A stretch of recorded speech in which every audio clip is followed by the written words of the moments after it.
degrees, no course given. 3 degree rudder restriction in effect, aye.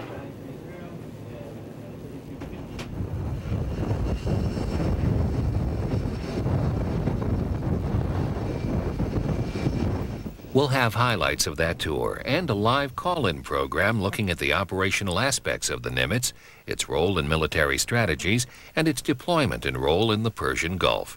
Our live program about the USS Nimitz airs tonight at 8 Eastern.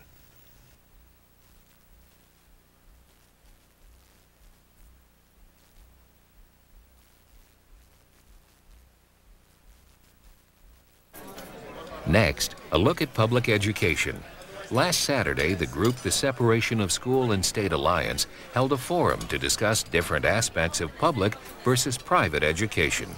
This panel is moderated by Sobran's magazine editor, Joseph Sobran, and lasts about an hour. I watch pretend to make it easy for myself. Okay? So you can't get real time, you frequently cannot get real time from me.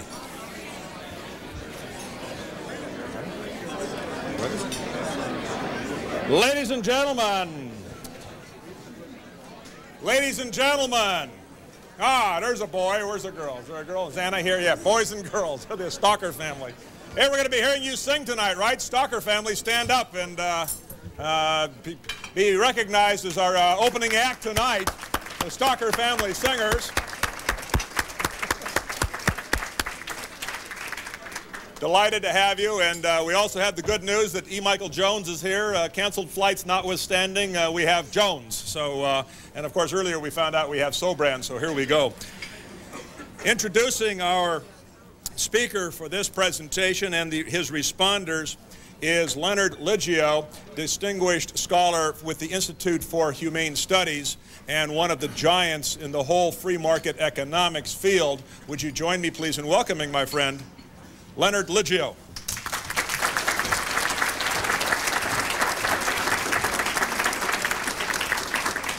I'd like first to briefly welcome a few of the many distinguished people here, the great writer Tom Bethel, Professor and Mrs. Peterson, and Dean Ahmed, the president of the Minaret of Freedom Institute. The two respondents are going to be first Kevin Long, who did his undergraduate work at Thomas Aquinas College, his master's at Laval, and his PhD at Claremont. He has taught at the University of San Francisco and Mount St. Mary's College in Maryland, and is the author of the book Anti-Catholicism in the 1980s. The second respondent will be Ron Brandt, who is the former editor of educational leadership of the Association for Supervision and Curriculum Development. He is the author of publications such as Dimensions of Thinking, Dimensions of Learning, Language of Learning, and he is the first recipient of the Ed Press Hall of Fame. Our main speaker is none other than Joe Sobran. Joe is a giant among political commentators. Joe spent 21 years associated with National Review, 18 of which he served as a senior editor. We all are aware of his background in literature because his writing is so outstanding, including his interest in the greatest author of mankind, namely Shakespeare, whoever that might be.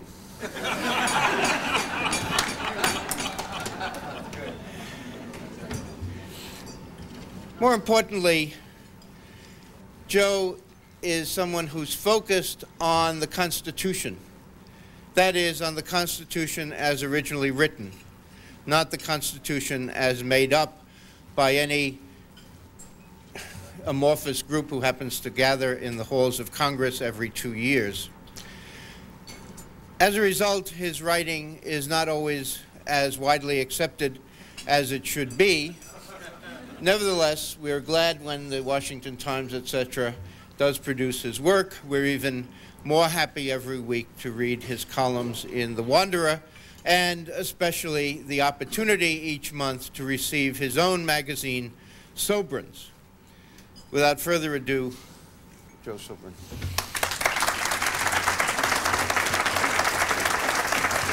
Thank you. Thank you very much, ladies and gentlemen. Leonard, thank you for a very generous introduction. It's so generous it probably calls for a detailed rebuttal, but I'm not complaining. Funny you should mention Shakespeare. Where's Marshall? Yeah, hiding. Ah, yes. I was originally scheduled to talk about education today. But, you know, this Shakespeare stuff is so interesting. Give it a chance. Topic deficit disorder. Actually, I would like to make a point. My book is called Alias Shakespeare, and I argue that the Earl of Oxford, Edward de Vere, 17th Earl of Oxford, was the real author. I found that when you argue this, you're accused of snobbery. Now, I've thought about this long and hard. In the first place, I really don't think I'm a snob. A prig, yes, but not a snob. There's a vital distinction. The funny thing about this debate is the snobbery is really on the other side. And I realized as I read a lot of attacks on my book, mostly by academics,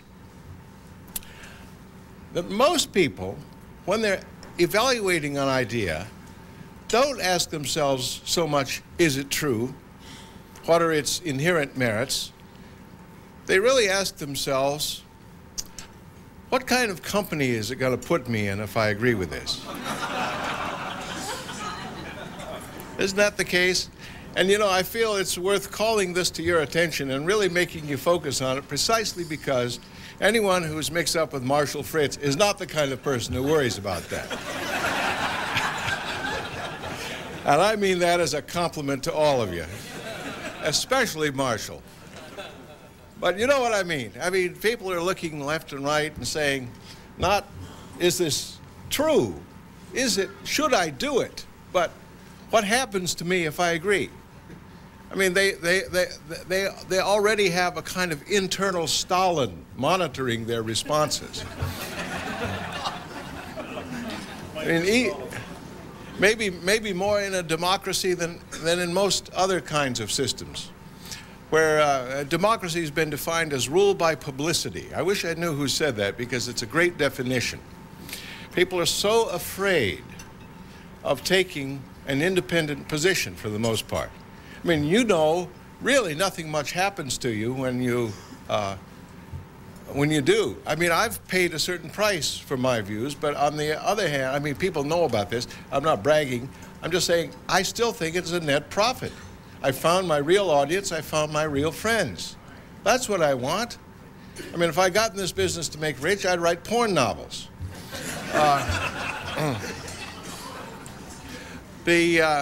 But I don't understand the kind of writer who worries about saying things people will disagree with. If you don't want to say what you think, why did you get into the writing business? I always want to ask them. And I really don't know in many cases. Anyway, it's worth keeping that constantly in mind because we're always facing a practical problem of persuasion.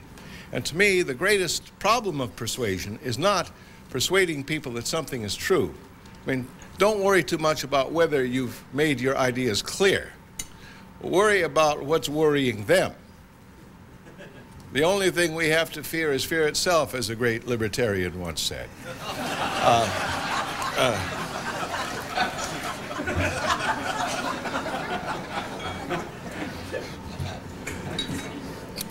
Well, I learned the 10 Commandments not at home and not in a church, but in a public school. Today, of course, that would be illegal. The Supreme Court has held repeatedly, obsessively, that public schools must be neutral about religion. And I've been pondering that. not only because it's an inherently interesting question, but because Marshall told me to talk about it. Now, in the first place, it's bad constitutional law. The Supreme Court has no authority over state schools. As you know, and as Howie Phillips, I think, reminded you today, the pretense that it does, it comes from this bogus constitutional doctrine of incorporation, that the 14th Amendment makes the Bill of Rights applicable to the states. Even if it did that, it would not follow from that the federal government has anything to say about the schools, or that an established religion at the state level violates the free exercise of religion. You can have freedom of religion along with an established religion, and you can have no established religion and no religious freedom. Take England, for example. You can go to any church you want. You may say that your religious freedom is marginally restricted by having to pay in taxes to support the Anglican Church, but nevertheless, that aside, you do have much more freedom of religion than in, say, China, where there's no established religion as such. There's an established view about religion, but not an established religion. Besides, public schools really can't be neutral. I feel I'm following in the great footsteps of Howie again. I'm haunted by that. Whichever one of us speaks, I mean, every time we both speak at the same event, whoever comes first seems to usurp what the other guy was going to say. That's happened to me several times. I'm proud to say it, too, because I agree with Howie on so much. If I disagree with him, that's when I'm going to start worrying. But what kind of school can be religiously neutral? Well, a karate school. A dog obedience school, and I'm sure there are others. If the public schools were established for a specific, narrow purpose, strictly observed, say teaching kids to read, to write, to calculate, and nothing else, then they could be neutral in the same way a typing school or a driving school is neutral. But they never have been this. They've always been involved in character formation and even ideological formation in one way and another. It was Jefferson who spoke first of the wall of separation between church and state, which, of course, the Supreme Court parrots endlessly, as if it were a constitutional doctrine. It's only constitutional doctrine at the federal level. The federal government has no business in that area. That's what it means when it says Congress shall make no law. There's no way even the 14th Amendment can make Congress mean legislatures. The federal government, Jefferson also said, and this is the part they don't quote, Jefferson warned that we can't let the federal government be the final arbiter of constitutional meaning. That would be letting the federal government define its own powers, which is exactly what it's done. Just read the warnings of all the, not only the Federalists, but the Anti-Federalists and the people who were hesitant about ratifying the Constitution. They were very prescient, and they've all been forgotten. Jefferson was especially distrustful of courts. And of course, he also said that it's tyranny to force a man to pay for the support of beliefs that he abhors. And I would say that by obvious extension applies to schools. Why should anyone be forced to pay for schools that teach things they abhor? I don't think you should be forced to pay for schools you agree with. Why should you? It's obviously wrong. Anyway, the court, to be consistent, should have boldly banned all public education if it was concerned about religious freedom and the establishment of religion. Because if separate but equal schools are inherently unequal, as the court said in Brown versus Board of Education, then religiously neutral schools aren't really neutral. They're only religiously neutered. There's a big difference. Kids have to be taught religion. They have to be taught their place in the universe. This is basic. This is basic. That's inseparable from education. Well, as Chesterton said, the main fact about education is there's no such thing. I mean, to say education is not at all to say what its content should be. But if you're going to really try to form kids in a general way, as opposed to simply teaching them a few specific skills, obviously some philosophy about the world, and we usually get that kind of philosophy in the form of religion, is essential. If they have souls, and if they're going to meet their maker when they die, well, that's a fact they ought to be informed about. The court's neutrality about religion isn't neutral. It's hostile to religion. It presumed that religion is not essential to basic education. That is not a neutral presumption. To a religious person, a dogma is not an opinion, it's a fact. For example, that there is one God, that he chose the Jews, that Jesus Christ is his son, that the Virgin Mary is his mother and was assumed bodily into heaven, that Muhammad is his only prophet, that Joseph Smith is his last prophet. These are all religious dogmas. It makes a difference whether you believe them or not. It's very important whether you believe them or not, or which of them you believe. I don't think anyone quite believes all of them.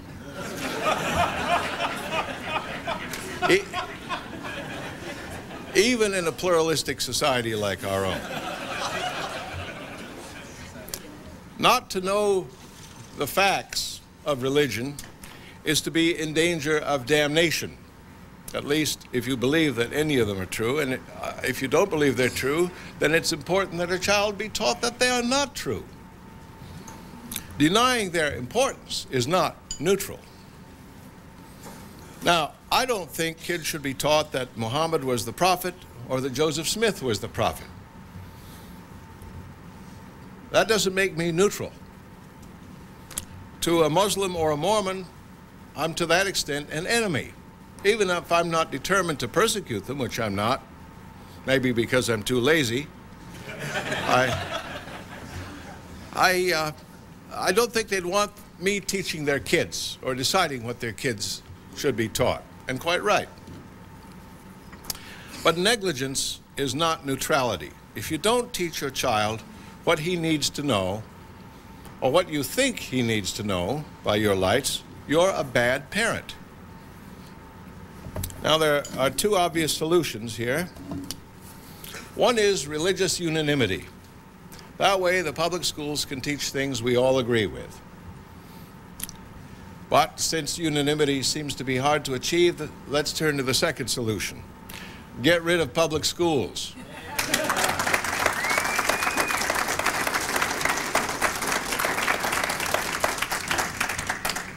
Public education is basically just part of the agenda of state centralization. We always hear about education praised in the abstract, which should put us on the alert. Since there's no such thing as education, how can anyone simply be for it? But people who favor totalitarian or unlimited government are always for it.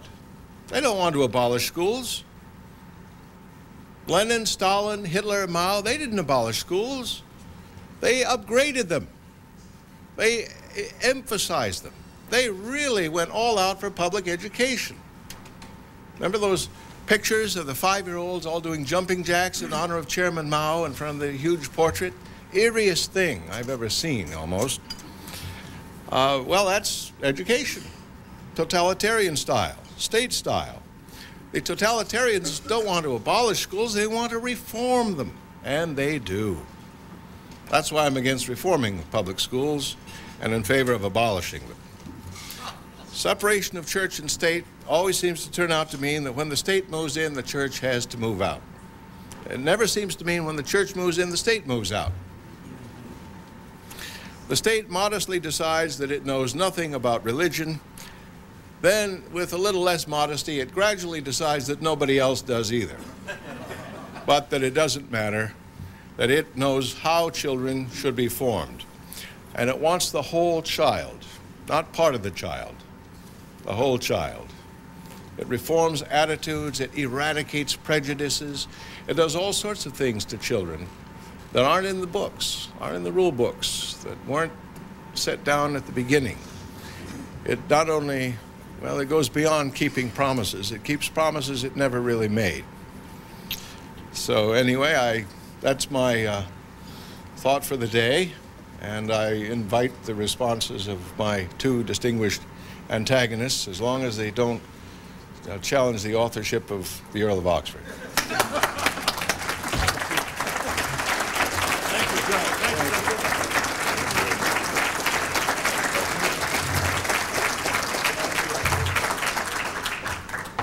Our first responder will be Ron Brandt. And Ron, come on up here and tell us everything you liked about Joe's presentation, please. Our token man from the other side has just been doing yeoman's duty.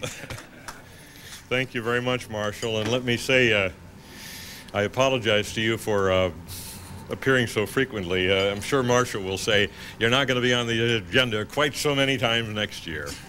But I hope I'll be on the agenda once in a while next year, because, to be honest, I sincerely believe that the only way that you can clarify your ideas is to allow yourself to be battered by ideas that are different. And I must say, listening again to a very powerful, very reasoned presentation gets right to the heart of my thinking, and I suspect does to yours as well.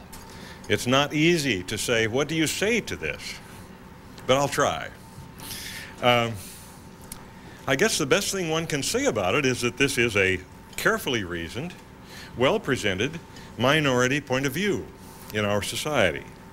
It may be correct, but it doesn't represent what the broad majority of the citizens of this country believe at this point. That is, that the way we should decide about the rule of law is to look back at what people thought a couple of centuries ago. That there has been development, there have been changes in our society, and I recognize the slipperiness of this, but things have changed somewhat. Whether the 14th Amendment really should or shouldn't apply, it is now considered legal doctrine that it does. So, where are we with this? I wanted to tell you in the few moments available to me about the work that I've done with an organization called the First Amendment Center at Vanderbilt University. It is supported by the Freedom Forum, a very reputable organization here in the Washington area, headquarters in Arlington. That group is concerned with all of the basic freedoms of Americans. But the First Amendment Center is especially concerned with the freedoms protected by the First Amendment. In my work at the Association for Supervision and Curriculum Development, I became involved with the First Amendment Center, and over a period of time, for example, we developed a statement called Religious Liberty, Public Education, and the Future of American Democracy. This little statement, which tries to spell out some basic principles about the way things work in this society, is signed off by the Christian Coalition, the National Association of Evangelicals, and by People for the American Way, et cetera, et cetera. 21 or 22 organizations have signed on to it. The Freedom Forum First Amendment Center has also published with the National PTA a Parent's Guide to Religion in the Public Schools.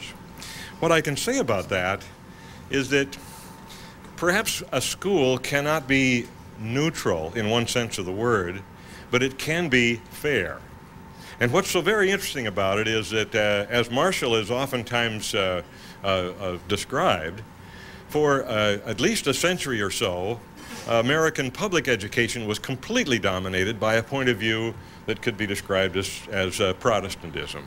Catholics were by and large excluded from that, and oftentimes set up their own schools for that reason. Then we had a couple of decades in which, through rulings of the Supreme Court and so on, religion was supposedly thrown out of the public schools. Now, to summarize as briefly as possible the position of the First Amendment Center, both those positions are dead wrong. We haven't yet got it right in this society. There is broad agreement on what right is, It was spelled out in several statements a couple of years ago that were widely distributed. Doesn't necessarily represent exact practice in many public schools at this point. There are still teachers and principals who think you can't pray over your lunch at school and nonsense like that. There are still people who think you shouldn't teach about religion in American history because you can't talk about religion in public schools. Wrong, wrong, wrong. You can. Kids can express their religious positions in school. Teachers can't, except very, very carefully, because teachers are, yes, an arm of the state, and you'd like to change that, I understand. But at this point, public schools can indeed recognize religious differences, respect them, celebrate them, enjoy them. And that's what ought to be happening in the public schools today, regardless of what happens to those schools tomorrow and who controls them. Now, you can be more neutral than most public schools are. And that is the message that I would try to communicate to those people who are employed by public school systems. We have very broad agreement among very conservative and very liberal organizations about what is actually the case now. And while we can advocate what we'd like to do to change it, the first thing we need to do is to make clear to all of those concerned about what the real situation is at this point. Thank you. Thank you. Our next responder is Kevin Long, and I mistakenly referred to him as a Catholic theologian, and he corrected me in one of the breakout sessions and said he's actually a political observer who dabbles in theology, and then he sotto voce said, well, I guess that does make me a theologian. So thank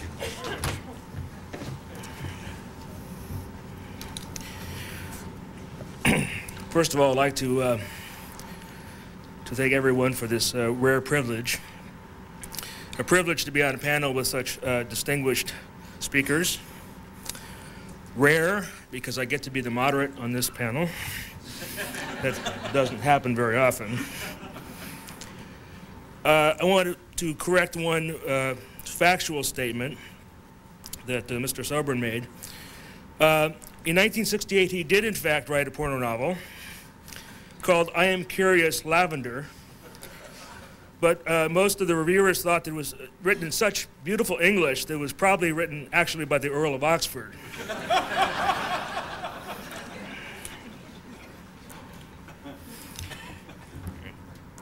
The question of the separation of school and state, or the place of public schools, it seems to me can be addressed from two very different perspectives. One is the constitutional one. It seems to me that within the framework of the Constitution as originally understood by the founders, that if public schools were local, they would be constitutional. It is only when public schools become part of a federal network, whether de facto or de jure, that they run counter to the traditional understanding of constitutional principles that was laid down by the founding fathers. So if you ask me the strictly constitutional question, can we have public schools? I would say yes, under certain qualified conditions. The other question is a practical one. Is it possible in this society, either the society of the United States during the founding period or more pointedly now, to have public schools when there is such a great divide between those of purely secular and technical minds and those who champion the traditional principles of Western civilization, which include religion? It seems to me prudentially no. I mean, it's difficult to see how you could construct a public school system that would protect the religious freedoms of the parents and the students. On the point of whether you can have religious freedom in a school, defined by saying that the students can practice their religion, it seems to me that to say that is religious freedom is to impose a very different standard from every other subject taught in school, because we don't say that the students are being taught geometry if they're simply free to have geometric opinions without any instruction. The point of a school is to take a student from a state of relative ignorance to a state of relative knowledge. And if the teachers are not doing that themselves, it's difficult to imagine how the students can do that randomly without any instruction. So it seems to me to have a school which does teach religious or even philosophical principles implies that the teachers have to do it. So I don't think the mere freedom to have opinions is what we're talking about when we talk about the place of religion in schools. And it's because of difficulties like that one that make it, in my assessment, practically impossible to have the kinds of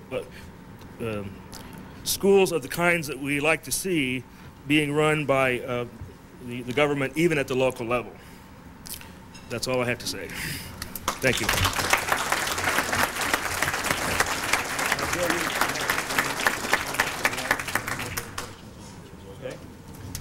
Mr. Sobran has been offered the opportunity to respond to his responders, and he said, bleep right. So, Joe?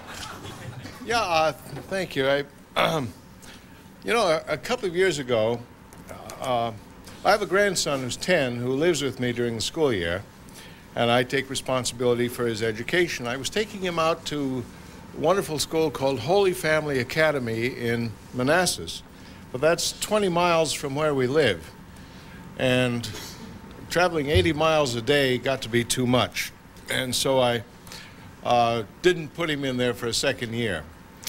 And for a moment, I weakened and almost enrolled him in the local public school, which has a good reputation. So I went over. I went into the place. It was very nice, very modern and clean and friendly, very, very pleasant. And yet, I don't know, there was something so eerie about it when I realized, really eerie to me, that the only time you'd hear the name of God in that school would be when somebody swore. And I walked out before I'd even finished filling out the form. I just couldn't do it. And I found a closer Catholic school, and he's been getting a very fine education, by which I mean a Catholic education, ever since. Now, Mr. Brandt says that our thinking doesn't represent what the majority thinks, which is true. That's why we're here. He says there has been change, and that's true, and that's why we're here. There has to be more change. There has to be unchanged. And it doesn't bother us to be in the minority because, as I said at the beginning, we're not the kind of people who decide what we think by looking around and asking, where is it going to get us? If we say this, are we going to be isolated? We don't worry about that. It presents a practical problem, but the main thing is to pursue the truth, to see that the truth is served and, as far as possible, implemented. I mean, you'll never win a final victory in this world. You can only make a difference in the right direction. That's all you can do. It may be a small difference. That's up to God. But we'll try. Now, I agree with much that he said. A school can't be neutral, but it can be fair, he says. I think that's true in a negative sense. I think that that the schools are fair in a baneful way, in that they're universally neglectful. Now, if you have enough ice cream for one child, and there are 10 children, it seems to me that you do the fair thing by not giving anyone ice cream, rather than favor one child. Just eat it yourself.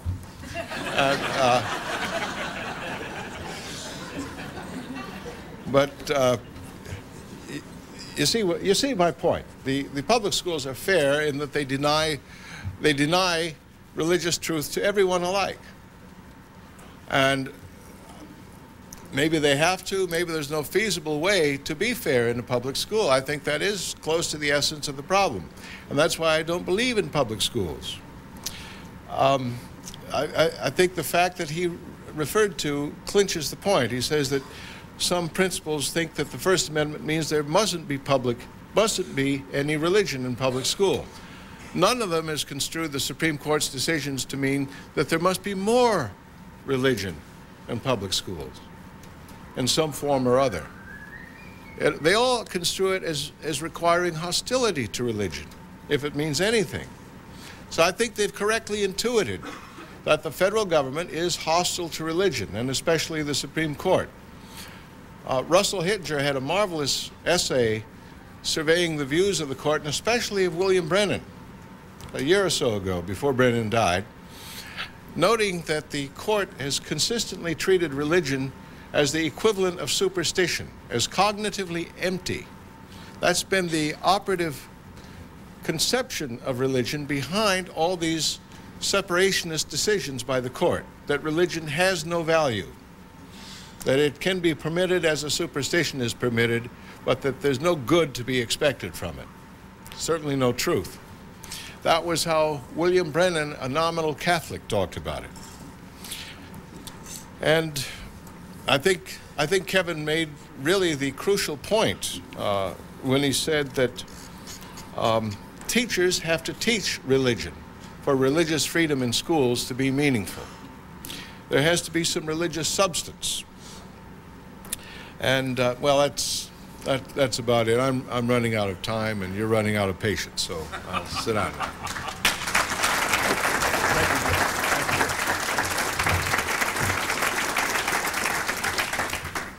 Now, we're going to try something new this question period.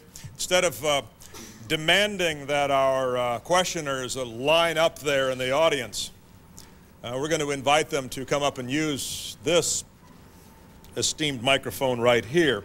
So if you'll line up over here, and again, we're going to have the two lines. We're going to have the people asking the very first question, and they all get to go first. And then we're going to get the people coming back for seconds over in a second line. So he who is asking, if you have not asked a question in any session yet, you're standing over here against the wall. And if you have asked a question, please stand over here next to Lorenzo, okay? So if you've asked a question before at any session, you're in this line. If you're a new one, then you come on over here. I asked no question, but I was a responder. You're a responder. Responder, that's fine. He hasn't asked a question yet. So come up, and then the other rule is you give your name and where you come from, and you limit your questions or micro speech to 1 minute. So I will stand here with a kinesthetic encouragement to keep it to that. So, Dean? Dean Ahmed, Bethesda, Maryland.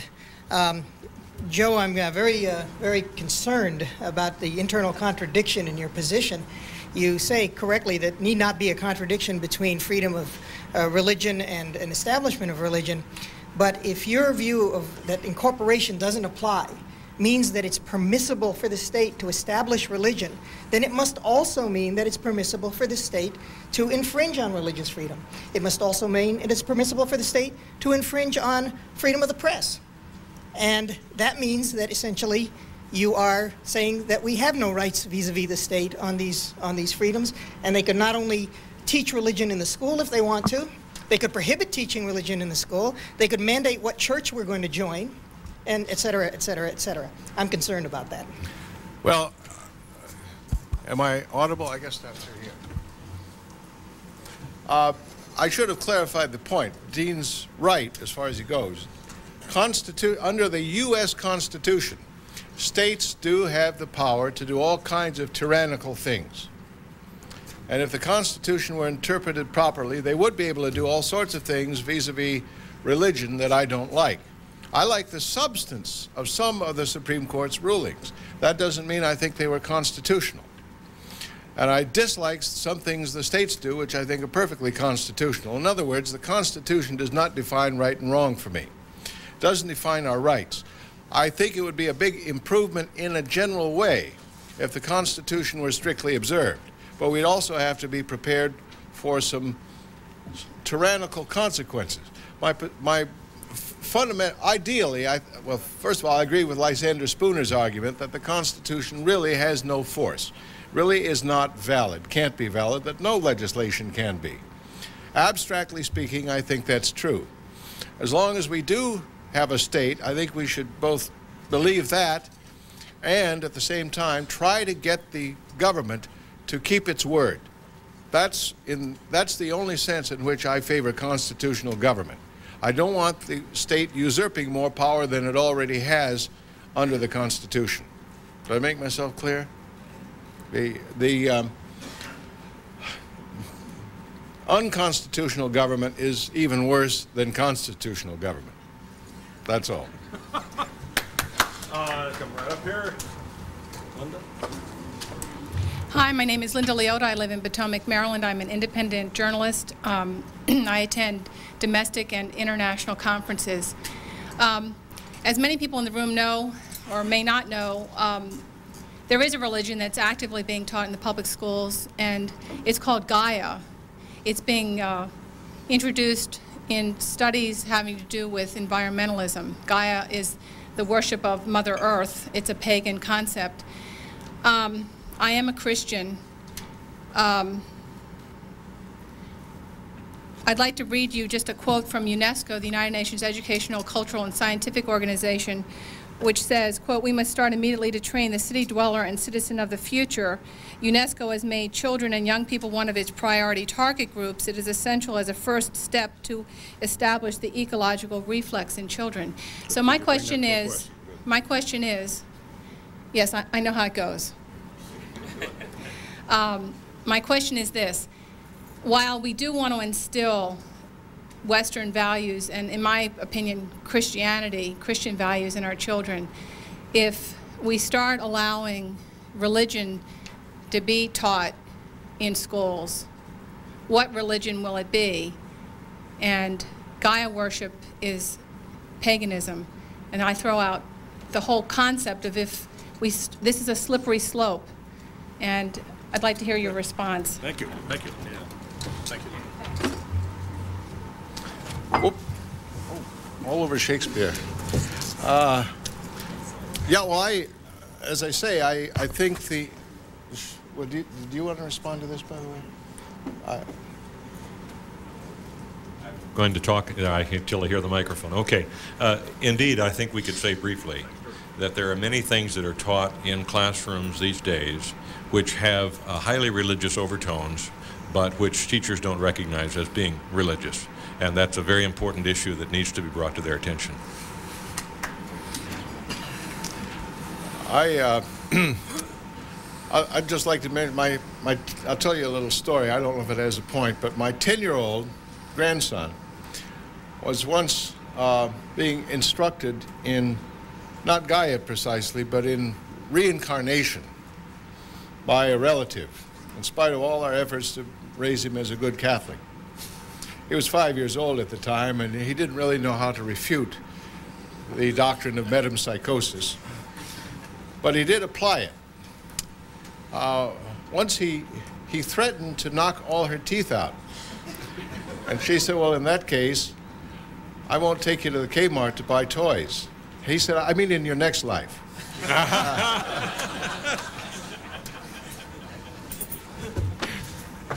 And by the way, I want to assure, is it Lydia or Linda? Linda, I couldn't, there we go. That there's nothing that I've heard in the separation of school and state alliance in 3.5, 4 years now that has ever said that religion ought to be taught in government schools. So that's not our position, and I'd like to make that perfectly clear. All right, so let's invite our next questioner. I wanted to make a comment. Your name and right. And your name and city. My name is Ace Lewis, and I'm from Falls Church, and I'm a parent. My social security number. Sorry, I don't have any credit cards. From my studies, it seems to me that the basic conflict is that people of religion believe that man is a spirit, and psychology, as started by Wilhelm Wundt in 1879, believed that man was a body. And now the psychology has become science, and children are being treated as bodies and stimulus response mechanisms, and having studies being done on mice, rats, and dogs and cats, and those are applied to your children. And that is the basic conflict. That's 1 minute. You need to bring it to a question. Oh, I just want to make a comment. Oh, okay. Thank you for your comment. Thank you. There we go. Micro speeches are welcome, but emphasis on micro. You want to respond to the comment? Marshall? Can I respond to Yes, you may. Yes. And I have a brief one, too. Go first. Just to say that I think many observers of public education would agree that a behaviorist orientation governs much of what is done. A couple of decades ago, it was much more common to explicitly say so, and that clearly this is an issue that needs to be thought about.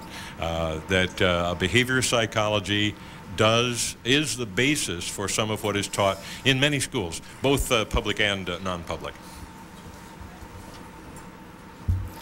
On the place of psychology, it seems to me that in a healthy society and healthy order, when religion has its place and everyone regards religion or theology as the queen of the sciences, the place of all the other sciences fall into line. But when religion is abandoned in a society, a vacuum is created. Nature abhors a vacuum, and everything starts sucking in to the place of religion. So psychology, which could be a legitimate discipline, becomes theology or becomes a religion. That's the problem. And it's not that we need to destroy psychology or to get rid of it completely, but to put it back in its place where it belongs as a secondary science. Yeah, I guess I have to use this. Excuse me. It's all right. She'll turn it over for you. Yeah. It's in the social sciences, I think, the problem really arises acutely. By the way, a few years ago, a Catholic priest, a Jesuit, of course, wrote a book called The Church and the Homosexual, for which he was rebuked by the Vatican for his pro-homosexual. He came out of the closet a few years later. And it struck me at the time as a sad development that theology, which was formerly the queen of the sciences, was becoming a science of queens. Go for it. Remember the 1 minute, right? Okay. Name and place. My name is Martin Simpkins from Charlottesville, Virginia, and this is for either Joe or Ron. It's just a comment on fairness and neutrality. Both of you had mentioned that in your speeches, and there's a lot of political people out there that say, well, if you just taught, math and English, stuck to the basics, then it would be really neutral and it would be really fair. But I know that even in some communist countries, you can teach math and you have a word problem in there, and it says, well, if 13 communists shot 10 Americans, then, how many Americans would be left, okay? So even in word problems, even in the math class, it really isn't neutral. And anything that you do, no matter if you add 1 and 1 and get 2, that's either going to agree or disagree with the Bible in some particular religion. And if it agreed with one particular religion, no religions agree on everything. So really, it's never going to be neutral, even in math class. So that's just my point. So either one of y'all can respond. Thank you. Gentlemen, go right ahead. I'm not. Well, just to say that indeed it is very, very difficult, and that in certain fields, such as math, is not a big problem. In history, in literature, it's an extremely difficult problem. If you are studying the Bible as literature, as many people advocate, and some members of your class believe that the Bible is the literal Word of God itself, then you're going to have a tough problem as a teacher. It's not easy.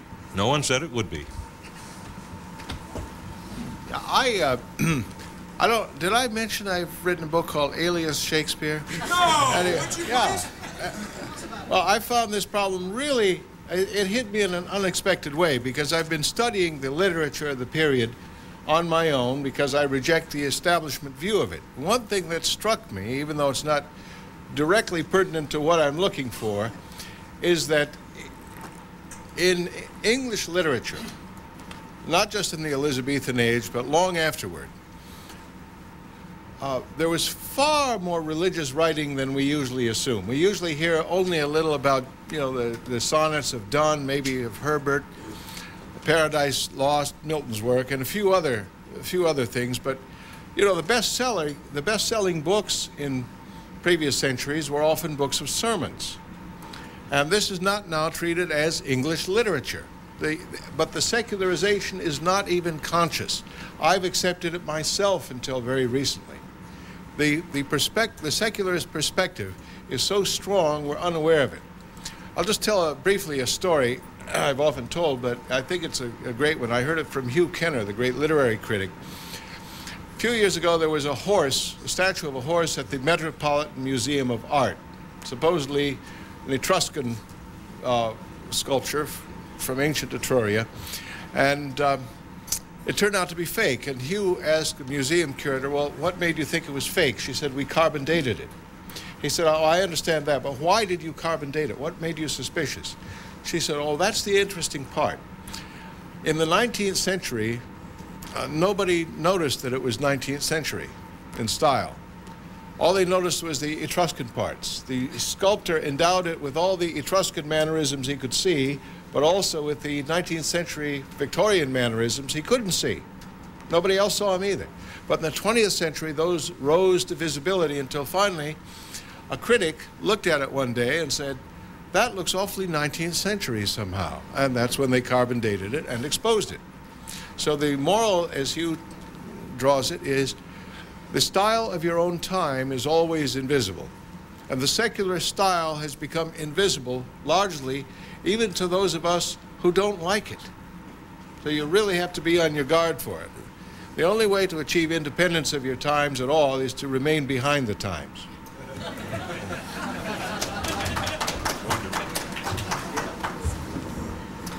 I'm Bill Bonner from Philadelphia. I've had the opportunity to try a number of religious speech cases. Had the superintendent of the Pittsburgh School District on the stand who testified under oath that he believed it was illegal, possibly illegal, to bring a Bible onto public school grounds. Also looked at my own child's textbook in a Christian school and found that the two references in the book were to Martin Luther King, who was not referred to as a minister, and the Women's Christian Temperance Movement. Religion was otherwise absent from the whole book on history. I think that we're dealing with a matter of academic perversion, of academic dishonesty. And my question is, why isn't there a more concerted effort to deal with academic perversion? Whether someone is a follower of Arminius or Calvin or Thomas Aquinas should not be placed upon the students as an agenda. To deny them who those three people are is a perversion of the academic experience. And I believe that that is the first and foremost thrust that should be made, academic dishonesty. Do you have any comment? Well, got to use the microphone, please. Do you want to comment? Sure. Go ahead. Let me just say that we're attempting to be brief and not lengthy. You're exactly correct. If that's what the Pittsburgh superintendent said, he was completely wrong. And that the position of all of these organizations that I quoted earlier is that those sorts of things should be part of the curriculum of the public schools. Now, how do we get it done? Big problem, just like all the other things that we're trying to accomplish. My name is Marty Angel from Dallas, Texas. In 1892, the Kansas Teachers Union wrote a book. And in that book, they summarized the history of education in America. They pointed out that churches of all denominations gave rise to education on the primary, secondary, and higher education level. The Kansas Teachers Union said, and I quote, "Whether this was wise or not for the churches to pull out of education is not our purpose to discuss, further than to remark that if ever the public schools get to the point where there's no longer daily Bible reading, daily prayer, teaching the principles of Christianity and incorporating the worship of God into these public schools, then the good of the state would be better served by returning education back to the churches." And so my question is, when will the public schools give education back to the churches? Right for the union. Go ahead, response. No response? Next question. Happy to respond, but not take the time. I actually want to make a comment on the previous speaker's observations. It's terribly telling, it seems to me, that the public educators who are most eager to comply with Supreme Court decisions have assumed that that means being as exclusive and even hostile as possible toward religion. That's all. Yeah, it's sad. On the question of turning the schools back to the churches, I don't know about your church. My church has been doing a terrible job in education. And I think that both the state and the church should give the education back to the parents.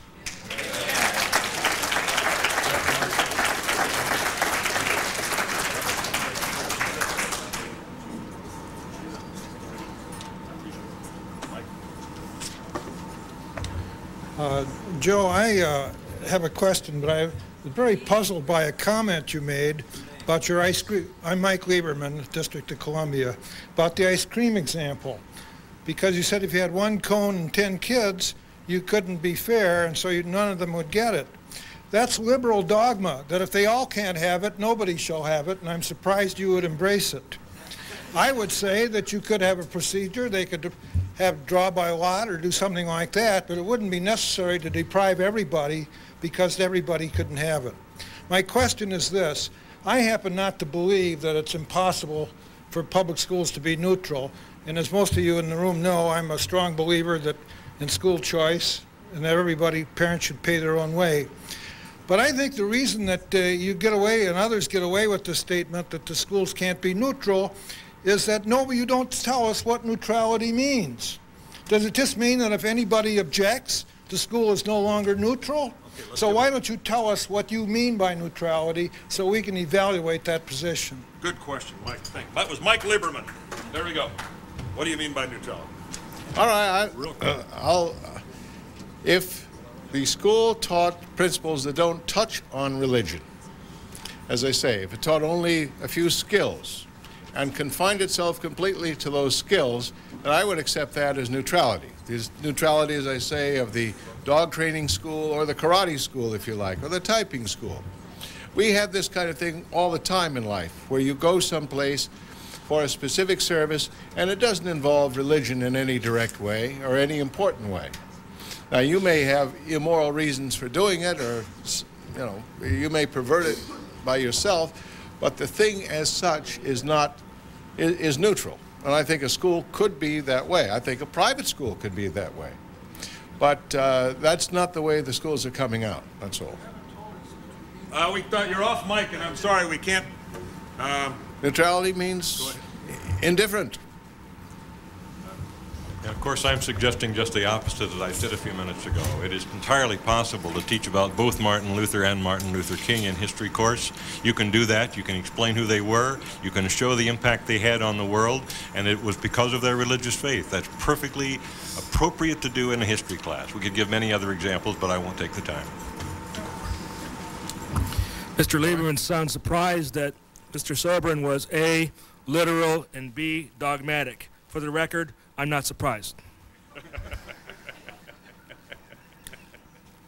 Lorenzo Gastanaga, Baltimore, Maryland. Mr. Sobran, regarding the 14th Amendment, state rights. Okay, let's say the states do have the right to push other people around. What kind of individual or individuals would use that loophole of securing 51% majority and push their views on other people? What sort of individual would that be? How different are they from Hillary? Thank you. Out of time. Did you say Hitler or Hillary? Not that there's a practical difference. But no, I'm not advocating that. I'm saying that if we had constitutional government, there would be a shift of tyranny. Of tyrannical potential, if you will.